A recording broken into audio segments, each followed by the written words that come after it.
Bon, je m'appelle Samba Diop, je suis docteur en littérature comparée, en fait PhD de l'Université de Californie à Berkeley en 1993. Et puis, je suis chercheur et enseignant dans plusieurs universités à travers le monde, dont UCLA, University of California, Los Angeles, SUNY Buffalo, State University of New York, Harvard à Boston, où j'ai passé 9 ans comme assistant professeur, donc professeur assistant d'études francophones. Et puis je suis revenu en Europe à l'Université de Londres, à SOAS, School of Oriental and African Studies, SOAS, Université de Londres, comme chercheur. Et puis l'Université d'Oslo, où je suis basé comme chercheur en ce moment. Entre-temps, j'ai aussi fait d'autres missions dans beaucoup de pays comme le Brésil, le Japon, et puis le Nigeria, la Gambie, etc.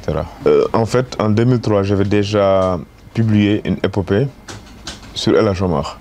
Parce que bon, moi, j'ai fait ma thèse de PhD sur le mythe.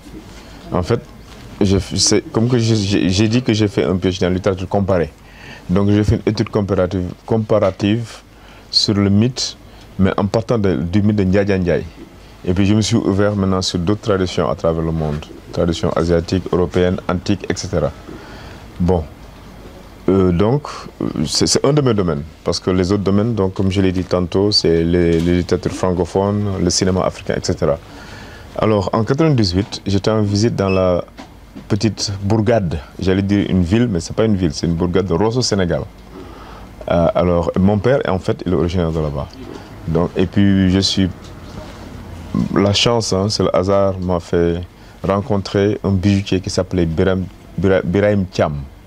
Maintenant, il est décédé, que Dieu ait pitié de son âme. Il est bijoutier, mais c'est quelqu'un qui connaissait très bien l'histoire de El Hadj Omar. Alors, on me l'a présenté, il m'a dit ce que je faisais, je lui ai dit que je suis chercheur en littérature orale, etc. Il m'a dit, ah mais tiens, et je lui ai dit, ah oui, j'ai même travaillé sur Ndiadia Ndiaye. Il m'a proposé, il m'a dit, est-ce que tu veux écouter l'histoire de El Hadj Omar, l'épopée? J'ai dit oui, alors voilà.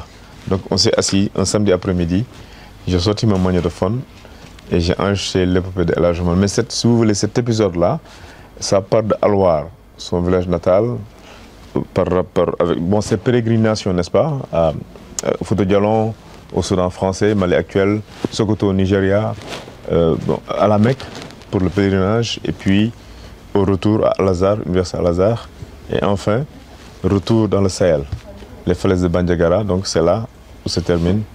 Donc, les pérégrinations de Omar. Bon, maintenant, ça c'était en 1998 et en 2003, donc j'ai sorti ce livre-là à l'Harmattan. Le texte en Wolof et puis la traduction en français. À noter.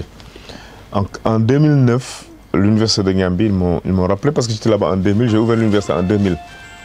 Voilà, en 2000, j'avais ouvert l'université et en 2009, je suis revenu, donc comme doyen de la faculté des arts et sciences. Alors, ce qui s'est passé, c'est là maintenant que je me suis rendu compte qu'Omar est venu en Gambie. Mais c'est mal connu. D'ailleurs, sur la page de 4e couverture, on dit qu'en fait l'intérêt supplémentaire de ce livre, c'est que l'épisode gambien de l'épopée d'Omar est très très peu connu. Mais par contre, comme je l'ai dit tantôt, c'est son passage dans le nord du Sénégal, au fond de tout ça, bon, depuis Henri Gaden, hein, on a beaucoup écrit sur ça, Mamoud Aliou Thiam, Henri Gaden, Samba Dieng, tout ça. Donc c'est très connu. Mais si vous voulez, l'épisode gambien, en fait, je me suis rendu compte qu'il n'y avait rien. Bon, c'était connu dans le folklore, dans la mémoire des gens. Parce que chaque année, en fait, il y a un... Comment ça s'appelle? Chaque année, il y a un pèlerinage dans la ville de Gouniour. Gouniour, donc c'est au sud de Banjul. Pour ceux qui connaissent un peu la Gambie, c'est quand vous allez vers la Casamance, c'est la ville de Gouniour, c'est une ville côtière, quoi. Donc, Omar est passé là-bas, il a prié sur une pierre. Donc les gens y vont, ils prient là-bas, ils font leurs vœux, etc., etc. Voilà, donc je suis allé aux archives, j'ai commencé pendant un an, de 2009 à 2010, je suis allé aux archives et j'ai récupéré les enregistrements de la radio Gambie. Gambie Radio, comme ça s'appelle avant, hein? Parce que bon, il n'y a pas de télé avec la radio. Donc dans les années 70, il y avait une émission qui s'appelait History Makers. Donc il y avait les fameux griots, bon, et les djeli à Manding, quoi. C'est que Bamba Sousso, Kounia Saho, vraiment très connus, hein. Donc ils ont récité donc, si vous voulez, l'épopée de El Hadj Omar, mais sur plusieurs épisodes. sur plusieurs mois. Hein. Bon, entre autres, il y avait aussi l'histoire de Moussa Molo Baldé, etc., etc. Mais particulièrement, moi, c'est l'épopée de mort qui m'intéressait. Donc, j'ai recueilli les textes en mandingue. J'ai travaillé avec des traducteurs. On a traduit ça en France, en anglais d'abord. Et puis, il y a des textes en wolof. Voilà. Donc, le manuscrit en anglais est prêt. Ça va sortir, en fait. Mais c'est le manuscrit en français qui est sorti le premier parce que j'ai fini la traduction.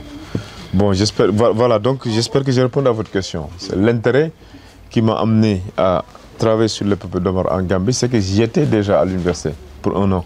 Donc, et quand j'ai entendu qu'Omar est passé en Gambie, donc ça a aiguisé ma curiosité, pour ainsi dire.